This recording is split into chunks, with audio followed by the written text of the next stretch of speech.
ममता बनर्जी की party TMC जब सत्ता में रहकर पाप कर रही थी तो शायद ये नहीं पता था कि अंजाम इतना डरावना होगा। 15 साल तक पश्चिम बंगाल में लोकतंत्र की हत्या होती रही है। टीएमसी के गुंडों ने आम लोगों से लेकर बीजेपी के कार्यकर्ताओं तक को मौत के घाट उतारा था। लेकिन जब पाप का घड़ा भरा और फूटा तो ममता की टीएमसी किसी ताश के पत्तों वाले महल की तरह ढह गई है।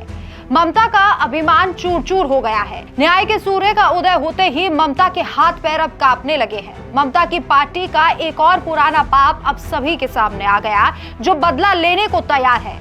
जब वो गुनाह कर रहे थे तो उन्हें क्या पता था कि भुगतान ऐसे करना पड़ेगा। आज पूरी टीएमसी विनाश की कगार पर खड़ी है, लेकिन हिसाब तो चुकाना ही पड़ेगा। आपको याद होगा, पश्चिम बंगाल में जब चुनाव चल रहे थे तब टीएमसी के गुंडों ने एक सम्मानित वरिष्ठ और 2 बार के भाजपा विधायक दीपक बर्मन के साथ बदसलूकी की थी। उन्हें झाड़ियों में धक्का दे दिया था, उनके साथ मारपीट तक की गई थी। ये वीडियो देखकर खून खौल जाता है। एक बुजुर्ग नेता के साथ ऐसा अपमानजनक सलूक जैसे वो कोई अपराधी थे।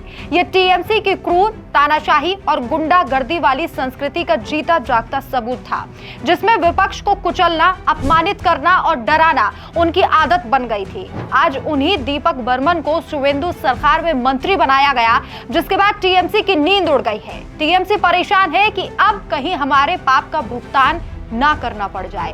लोग अक्सर भूल जाते हैं कि सत्ता परिवर्तन बहुत कुछ बदल देता है। चलिए सबसे पहले आपको ग्राफिक्स के जरिए ये बताते हैं कि दीपक बर्मन आखिर हैं कौन। दीपक बर्मन फलाकाता एससी विधानसभा क्षेत्र अलीपुर द्वार जिला से बीजेपी के 2 बार के विधायक हैं। दीपक बर्मन देवगांव हाई स्कूल फलाकाता के हेडमास्टर रह चुके हैं। 2021 में पहली बार विधायक बने और 2026 में चुनाव में फिर से जीत उन्होंने हासिल की थी। एक शिक्षित, समर्पित और क्षेत्र की जनता से जुड़े हुए नेता के रूप में उनकी पहचान है। टीएमसी शासन के दौरान भी उन्होंने बंगाल में बदलाव के लिए संघर्ष किया और अब उन्हें बीजेपी सरकार में मंत्री बनाकर टीएमसी के मुंह पर करारा तमाचा जड़ा गया है। दीपक बर्मन मंत्री बन चुके हैं, अब वो बंगाल की जनता के लिए काम करेंगे। ममता बनर्जी के 15 साल के राज में बंगाल में जंगल राज दिखाई दिया था। राजनीतिक हत्याएं, बमबाजी, महिलाओं पर अत्याचार और विपक्षी नेताओं पर रोज हमले की बात आम हो गई थी। दीपक बर्मन पर हमला भी उसी काले अध्याय का हिस्सा था। टीएमसी के गुंडे खुले तौर पर घूमते थे, क्योंकि उन्हें पता था कि सत्ता उन्हें बचा ही लेगी। लेकिन जनता ने 2026 में इस जुल्मी राज को जड़ से उखाड़ फेंका। भाजपा ने भारी बहुमत से सरकार बनाई और शुवेंदु अधिकारी मुख्यमंत्री बने।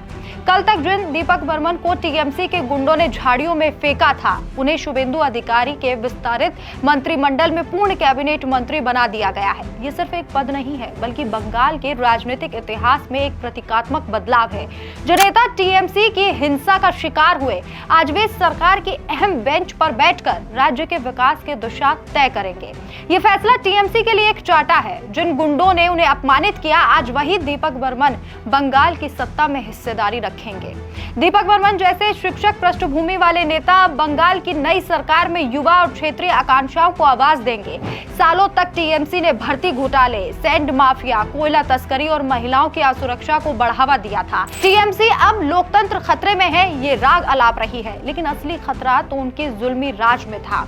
सबसे बड़ा न्यायाधीश आज समय बन चुका है। कल तक जो पिटते थे, आज वो सरकार में है। जिन पे जुल्म किया जाता था, आज वो सरकार की गद्दी में बैठे हैं। और इसीलिए कहा जा रहा है कि अब धीरे धीरे टीएमसी ने जो भी पाप किए थे, जिनके साथ भी गलत किया था, अब उन सभी का हिसाब चुकता होगा।